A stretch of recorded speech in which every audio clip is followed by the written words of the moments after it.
My name is Pooja and welcome back to my channel physics with tips.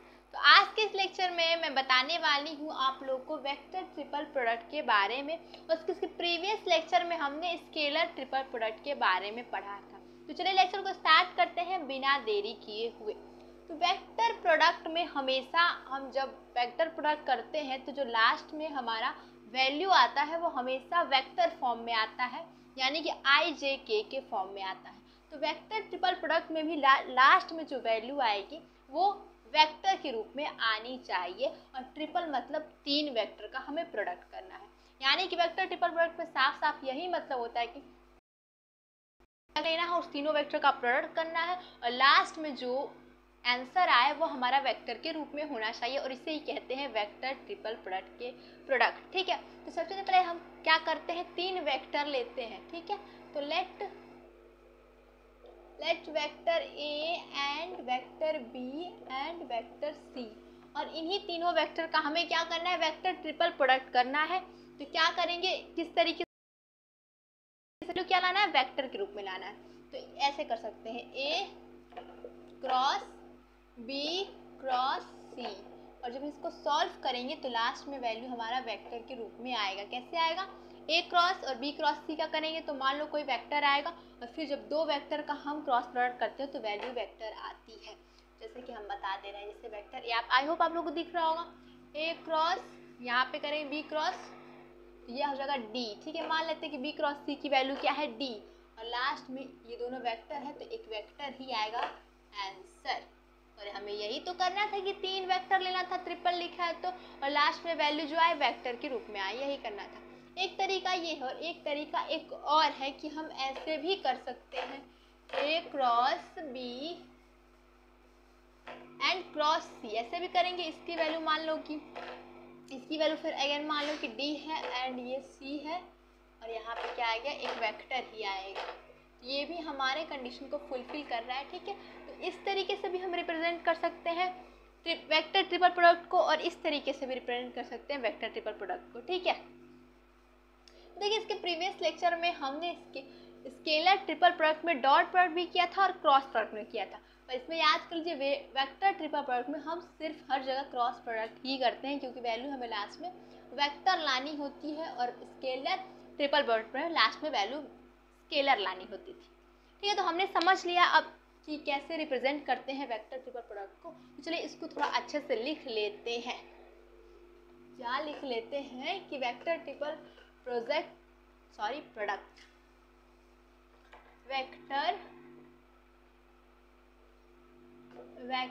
Triple product को P लेते हैं, represented by कैसे, first ऐसे कर सकते हैं, A cross B cross C, and second कैसे लिख सकते हैं, A cross B cross C. ठीक है, ऐसे हम रिप्रेजेंट करते हैं वेक्टर ट्रिपल प्रोडक्ट को। क्या करते हैं, हम ऐसे रिप्रेजेंट करते हैं। तो अब क्या करेंगे, अब इसको हम सॉल्व करेंगे और इसके लिए फॉर्मूला निकालेंगे। तो चलिए इसको लेके करते हैं।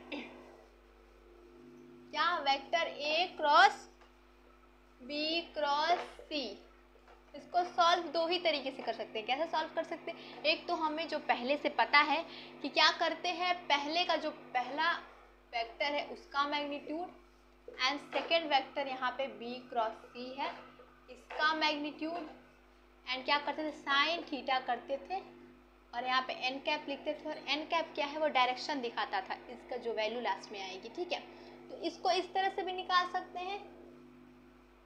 ये तो इस तरह से निकाल लेंगे जब हमें थीटा गिवन हो, यानी कि थीटा दिया हो तो आप इसको इस तरह से सॉल्व कर सकते हैं। लेकिन जब थीटा नहीं दिया हो तो हम कैसे सॉल्व करेंगे, अगर थीटा नहीं दिया हो तो हम कैसे सॉल्व करेंगे उसको देखते हैं। अगर थीटा नहीं दिया हो तो आप इसको कैसे सॉल्व करेंगे, एक ही ऑप्शन है आपके पास, पहले बी क्रॉस सी निकालेंगे डिटर्मिनेंट से, फिर उसका क्रॉस प्रोडक्ट करेंगे ए से, फिर डिटर्मिनेंट से, यानी कि क्या बहुत लेंदी प्रोसेस हो जाएगा। इसी के लिए एक फॉर्मूला निकाला गया कि आप डायरेक्ट सॉल्व कर ले। ठीक है, क्या फॉर्मूला निकाला गया कि सबसे पहले ए का हम क्या करते हैं, सी के साथ डॉट प्रोडक्ट करते हैं, एक डॉट सी, ठीक है। फिर जो बचता है बी बच रहा है उसको इसमें मल्टीप्लाई करते, ध्यान रखिए यहाँ पे हमें डॉट नहीं मल्टीप्लाई करना। फिर लिखते हैं माइनस, ठीक है। फिर क्या करते हैं, फिर अब इससे हमने कर लिया, अब हम इससे करेंगे। फिर करते हैं ए डॉट बी एंड फिर ए डॉट बी से करें तो फिर सी बचा, यहाँ पे सी से मल्टीप्लाई करते हैं। तो इस फॉर्मूले को हमने क्यों बताया, क्यों इसलिए बताया कि आप अगर इसको नॉर्मल तरीके से करेंगे, बी क्रॉस सी निकालेंगे डिटरमिनेंट से, फिर इसका क्रॉस प्रोडक्ट करेंगे तो बहुत ज़्यादा लेंदी प्रोसेस हो जाएगा, इसीलिए हमने एक फार्मूला बताया है। और जब आप इसके राइट हैंड साइड और लेफ्ट हैंड साइड दोनों को लेके सॉल्व करेंगे इसको डिटरमिनेंट से, और इसको हमने जैसे बताया है वैसे सॉल्व करेंगे तो वैल्यू दोनों की सेम हो जाएगी, इसलिए इसकी जगह हम इसको भी लिख सकते हैं, ठीक है। और जब थीटा गिवन हो तो हम तो ऐसे कर सकते हैं, ठीक है। तो हमने आपको वेक्टर ट्रिपल प्रोडक्ट के लिए फॉर्मूला भी बता दिया है। अब हम क्या पढ़ेंगे कि ये तो हमने तब से वेक्टर ट्रिपल प्रोडक्ट, ठीक है। और अच्छा हमने एक और बताया था कि एक और तरीके से क्रॉस प्रोडक्ट होता है, तो उसका भी आप फॉर्मूला यहीं पे देख लीजिए, उसका फॉर्मूला कैसे होता है। एक और होता है ए क्रॉस, पहले cross B and cross C, ठीक है। इसका कैसे फॉर्मूला होता है, इसका फॉर्मूला होता है कि सबसे पहले हम क्या करते हैं, ए डॉट सी करते हैं, ए डॉट सी करते हैं, फिर जो बी है उससे मल्टीप्लाई कर देते हैं एंड माइनस करते हैं। फिर क्या करते हैं, फिर हम करते हैं, फिर करते हैं B cross B dot C, क्या करते हैं बी डॉट सी करते हैं। फिर बी डॉट सी करने के बाद ए बचा है उसको यहाँ पे मल्टीप्लाई कर देते हैं। देखिए यहाँ पे वैल्यू दोनों की सेम है बट यहाँ पे चेंज हो जाती है क्योंकि ये आपस में इक्वल नहीं होता था, बट स्केलर प्रोडक्ट में हमने देखा था कि आपस में इक्वल होता था, ठीक है। ऐसे जब हम प्रोडक्ट करते थे, क्योंकि स्केलर प्रोडक्ट कॉम्यूटेटिव लॉ को फॉलो करता है और ये कॉम्यूटेटिव लॉ को फॉलो नहीं करता है, इसलिए इन दोनों की वैल्यू जो होती है ये अलग अलग होती है। तो देखिए इसको कैसे याद रखा जा सकता है, पहले वाले को तो ऐसे कर सकते हैं कि पहले का लास्ट से करो डॉट प्रोडक्ट, फिर जो बच्चा उसको लिख दो। अब पहले का लास्ट से कर लिए तो आप पहले का बी वाले के साथ कर लेंगे, फिर लास्ट में सी बच्चा इसको कर लेंगे। और इस वाले में क्या करते हैं, पहले का लास्ट से करते हैं, फिर बी बच्चा उसको लिख देते हैं, और फिर पहले का नहीं अब दूसरे का करते हैं लास्ट वाले से, और फिर क्या करते हैं, फिर ए बच्चा उसको लिख देते हैं। तो इसको आपको एज इट इज़ याद रख लेना है, क्योंकि इस तरीके से आप बहुत सिंपली तरीके से वेक्टर ट्रिपल प्रोडक्ट को आसानी से निकाल लेंगे। तो इसको दोनों को आप याद कर लीजिए और स्क्रीनशॉट भी ले सकते हैं आप। तो चलिए ये हमने पढ़ लिया, अब हम पढ़ेंगे, ये तो हमने वेक्टर निकाल लिया कि वेक्टर ये होता है, वेक्टर को सॉल्व करने का तरीका बता दिया। बट ये जो एक triple product vector triple product है इसकी ज्योमेट्रिक मीनिंग क्या होती है। ज्योमेट्रिक मीनिंग आप कहेंगे ये कौन सी बला आ गई, जैसे कि आप देखते थे जब दो वेक्टर का क्रॉस प्रोडक्ट करते थे तो इसकी एक वैल्यू आती थी, ठीक है, कोई वेक्टर ही आती थी। बट ए क्रॉस बी करते थे तो उसकी एक मीनिंग भी होती थी, उसकी मीनिंग यही होती थी कि ए क्रॉस बी करके मान लो वेक्टर डी आया, तो जो ये वेक्टर डी है वो वेक्टर ए पे भी परपेंडिकुलर होता था, वेक्टर बी पे भी परपेंडिकुलर होता था। मान लो एक वेक्टर ये ए वेक्टर बी है एंड ये वेक्टर ए है एंड ये वेक्टर बी है, तो जो डी आएगा, मतलब डी कैसे आएगा, डी ऐसे आएगा और इन दोनों पे क्या परपेंडिकुलर हो जाएगा। और इसका हम डायरेक्शन कैसे निकालते हैं, ए क्रॉस बी का, अगर आगे ए लिखा है तो हम ए पे अपना क्या रखते हैं, राइट हैंड रखते हैं और बी की तरफ मुड़ाते हैं, और जो डायरेक्शन आता है वही बी का डायरेक्शन होता है और हमेशा दोनों के परपेंडिकुलर होता है, वेक्टर ए के भी परपेंडिकुलर कैसे, ठीक है। इसका ज्योमेट्रिक मीनिंग क्या होता है कि जो ए क्रॉस बी, यहाँ आप डी भी लिख सकते हैं, perpendicular to the A and A cross B is perpendicular to B, ये इसकी ज्योमेट्रिक मीनिंग होती है। वैसे वेक्टर ट्रिपल प्रोडक्ट का भी हम देखें ज्योमेट्रिक मीनिंग क्या होगा, सेम अगर इसको ऐसे ही आप देखें ए क्रॉस बी क्रॉस सी है, ठीक है, इसकी ज्योमेट्रिक मीनिंग क्या होगी, जैसे हमने इसको किया है वैसे इसको भी करेंगे। इसकी मीनिंग ये होगी कि A cross B cross C is perpendicular to A, इसके भी एंड इसके भी, and A cross B cross C, हर जगह वेक्टर रहेगा, is perpendicular to B cross C. ये तो आपको इससे ही समझ में आएगा कि इसको हमने कैसे किया है। वे ये वेक्टर ट्रिपल प्रोडक्ट की का ज्योमेट्रिक मीनिंग पहला है। और दूसरा मीनिंग क्या होता है? दूसरा मीनिंग ये होता है कि दूसरा ये होता है कि ए क्रॉस बी क्रॉस सी। मानो कि इसको हमने सॉल्व किया तो हमारा लास्ट में वैल्यू आ गया वेक्टर डी। तो जो ये वेक्टर डी है, पहले तो एक एक दोनों के परपेंडिकुलर होगा, ठीक है। और दूसरा ये है कि जो वेक्टर डी होगा वो जिस प्लेन में बी है और जिस प्लेन में सी है उसी प्लेन में डी भी लाई करेगा। ये भी एक इसकी ज्योमेट्रिक मीनिंग होती है। तो आप कैसे कहें कैसे मान लें कि लाई करेगा? वैसे आप देखिए कि हम यहाँ पे आपको दिखाते हैं कि कैसे ये लाई करता है, ठीक है। तो उसके लिए हम क्या करेंगे, सबसे पहले एक प्लेन बना रहे हैं, ठीक है। और आप लोग इसको ध्यान से देखिए, आपको समझ में आ जाएगा। और आप इसको इमेजिन भी कीजिए। जब तक आप इमेजिन नहीं करेंगे आपको नहीं समझ में आएगा। आपको इमेजिन भी करना है कि मैं कह क्या रही हूँ, ठीक है। जैसे मान लो कि ये मान लो कि वेक्टर बी है, ठीक है। एंड ये वेक्टर क्या है? सी है। वेक्टर बी है एंड ये वेक्टर सी है। और इसका आपको कहेगा कोई ये बी क्रॉस सी वो कैसे निकालोगे? क्या बताया था हमने? जो पहले दिया होता है उस पर राइट हैंड रखते हैं। इस पर राइट हैंड रखेंगे और इसको इधर का मुड़ाएंगे तो डायरेक्शन ऊपर की ओर आ रही है। तो इसका जो आएगा वेक्टर वो ऐसे में आएगा, इधर होगी। तो अब इधर तो दिखा नहीं सकते तो हम आपको इधर दिखा रहे हो। ये देखिए, इमेजिन करिए कि इन दोनों पे क्या इधर की ओर है ये। तो ये क्या है? बी क्रॉस सी है, ठीक है।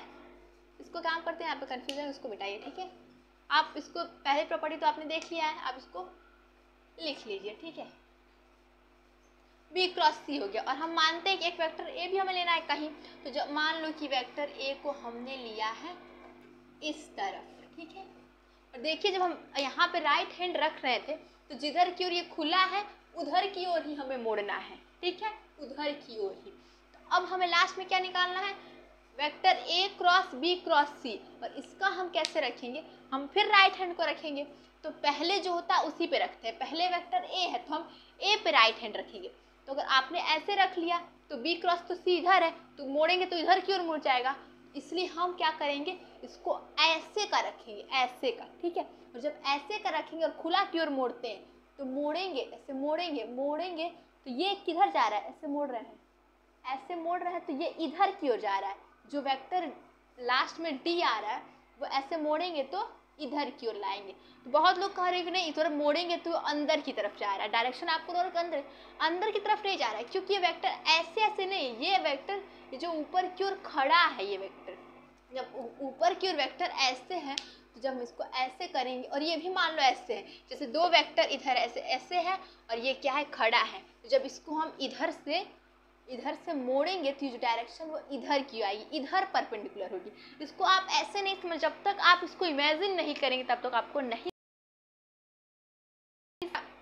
Vector A cross B cross C यानी जो वेक्टर डी आएगा वो ऐसे की तरफ आएगा, थोड़ा सा वेक्टर डी। तो जो देखिए वेक्टर डी, तो जो वेक्टर डी बी और सी इस प्लेन में है तो वेक्टर डी भी इसी प्लेन में आ रहा है। और यही तो हमें ज्योमेट्रिक सेकेंड मीनिंग, जो ज्योमेट्रिक मीनिंग है ए क्रॉस बी क्रॉस सी की, वही सेकेंड मीनिंग है। जो वेक्टर डी है वो बी और सी में ही लाई करेगा। इसको आप थोड़ा सा इमेजिनेशन करें, क्योंकि ये ऐसे नहीं कि इसको अंदर की ओर हम कर देंगे, ये ऊपर की ओर, इधर की ओर है, इधर की ओर। जब इधर की ओर लेके आप करें उधर की ओर जाएगा, उधर की ओर जाएगा तो वेक्टर डी भी बी और सी लाई करेगा, ठीक है। तो आपको इसको इमेजिन खुद से करना पड़ेगा, तभी आपको इसको अच्छे से समझ में आएगा। तो आई होप, मुझे लगता है कि मैं समझाने में शायद सफल रही होगी और आपको समझ में अच्छे से आ गया होगा।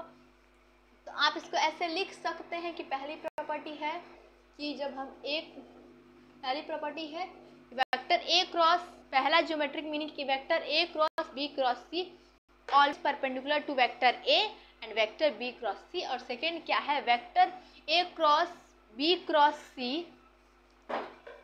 यानी जो वेक्टर डी आया था लास्ट में, lies always plane of vector B and C, ठीक है। ये दोनों क्या है? ज्योमेट्रिक नोट्स के रूप में, ठीक है। तो ये तो अगर प्रॉपर्टी हम देखेंगे, अब हमने देख लिया क्या ज्योमेट्रिक मीनिंग, अब हम देखेंगे प्रॉपर्टी क्या होता है। प्रॉपर्टी हमने पिछले लेक्चर में भी पढ़ा था, स्केलर ट्रिपल प्रोडक्ट का प्रॉपर्टी, और इसमें भी प्रॉपर्टी क्या, तो इसकी एक ही प्रॉपर्टी बस हमें देखना है। क्या देखना है कि जो वेक्टर, हमने पहले ही बता दिया फिर भी बता दे रहे हैं, कि जो वेक्टर ट्रिपल प्रोडक्ट होता है वो कॉम्यूटेटिव लॉ को फॉलो नहीं करता है। वेक्टर ट्रिपल प्रोडक्ट तो ऐसे कहेंगे A cross B cross C is not equal to A cross vector B, ठीक है। यानी कि कॉम्यूटेटिव लॉ जो है वेक्टर ट्रिपल प्रोडक्ट फॉलो नहीं करता है, क्योंकि हमेशा क्या, सॉरी ऐसे नहीं रहेगा, vector A cross B cross C, ये तो हमने ये भी क्रॉस प्रोडक्ट में पढ़ता है, जो क्रॉस प्रोडक्ट होता है वो कभी फॉलो नहीं करता है कॉम्यूटेटिव लॉ, तो इसलिए वेक्टर ट्रिपल प्रोडक्ट भी कॉम्यूटेटिव लॉ फॉलो नहीं करेगा। ये क्या है, प्रॉपर्टी है। तो हमने प्रॉपर्टी भी पढ़ लिया, हमने ज्योमेट्रिक मीनिंग भी समझ लिया। अब हम क्या करेंगे, चलिए एक क्वेश्चन लेते हैं। एक क्वेश्चन लेंगे और हम आपको प्रूफ कराएंगे। क्या प्रूफ कराएंगे, देखिए आप कहेंगे कैसे, हमने फॉर्मूला लिख दिया उसी को प्रूफ कराएंगे। A cross B cross is equal to, हमने क्या फॉर्मूला बताया था, हमने बताया था अगर थीटा गिवन नहीं हो तो पहले क्या करते हैं, इसका इससे करते हैं डॉट बी, और जो बचा है उसको क्या करते हैं, लिख देते हैं, ठीक है। और फिर माइनस करते हैं और फिर क्या करते हैं, फिर इसका इससे करते हैं। नहीं नहीं नहीं नहीं नहीं नहीं नहीं नहीं नहीं,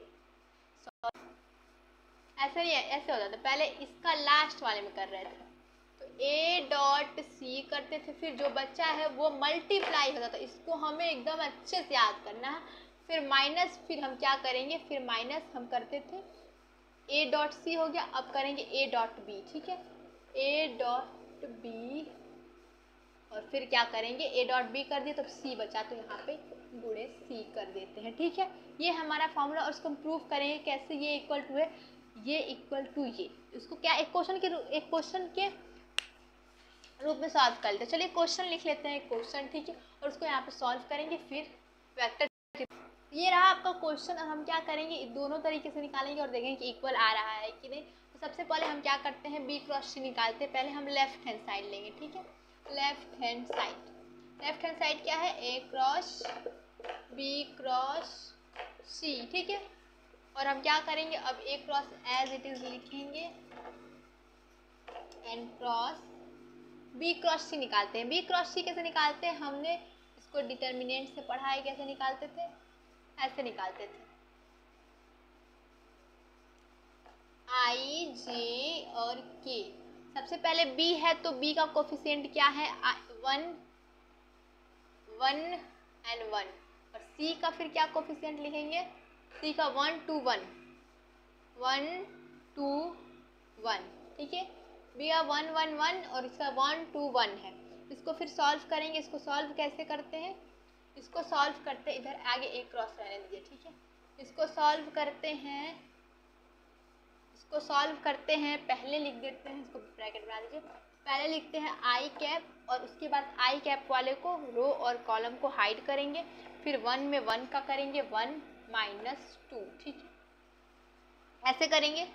फिर माइनस का साइन लगा लेते हैं, फिर जे कैप लिखते हैं, फिर जे वाले को हाइड करते हैं, फिर क्या बच रहा है 1 माइनस 1, फिर प्लस के कैप करते हैं और के वाले को हाइड करते हैं, तो क्या आ जाएगा 2 माइनस 1। आपको आई होप समझ में आ रहा होगा, बहुत बार आपने डिटर्मिनेंट कर लिया होगा इसलिए जल्दी से कर रहे हैं, ठीक है।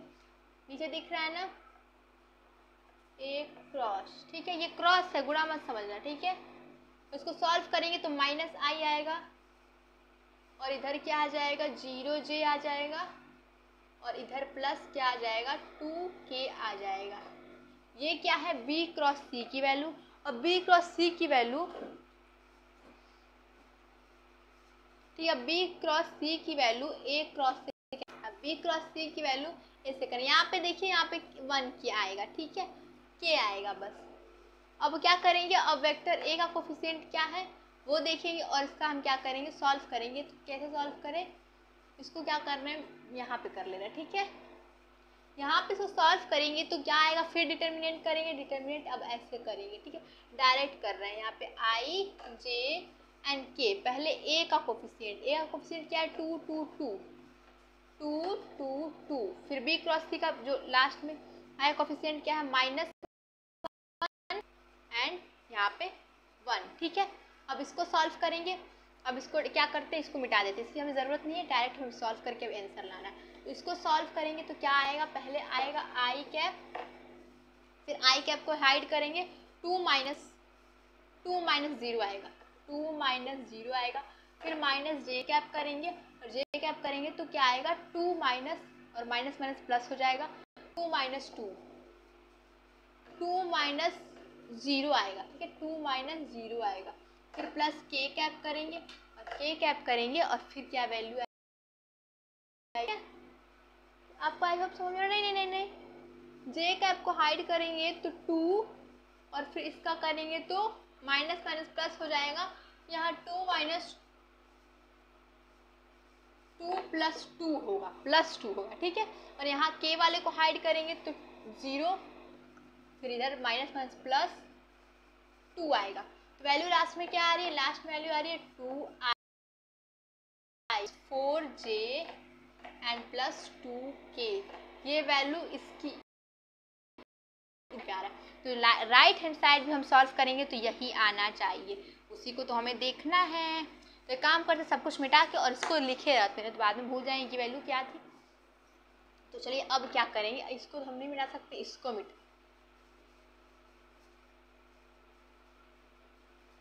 अब डायरेक्ट इसी को हमें सॉल्व करना है, ठीक है।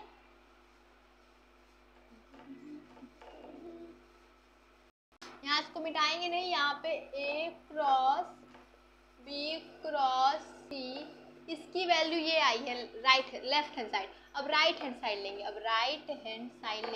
और इसको सॉल्व करेंगे। पहले क्या करना है, हमें a डॉट सी निकालना है। हमेशा डॉट प्रोडक्ट में क्या करता है, i का i में मल्टीप्लाई, j का j में मल्टीप्लाई, k का k में मल्टीप्लाई, i डॉट सी है,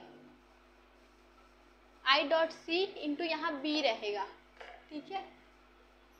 a डॉट सी, ए का सी में करेंगे, 2 का 2 में करेंगे, डायरेक्ट कर रहे हैं 2 प्लस फिर 2 का 2 में करेंगे 4 बस, और फिर 2 का करेंगे 1 में तो 2, ये हो जाएगा। और उसमें हम वेक्टर बी की वैल्यू भी रख लेते हैं, ठीक है। वेक्टर बी की वैल्यू क्या है, आई जे एंड के, ठीक है। और फिर माइनस करेंगे ए डॉट बी 2 का 2 में करेंगे 2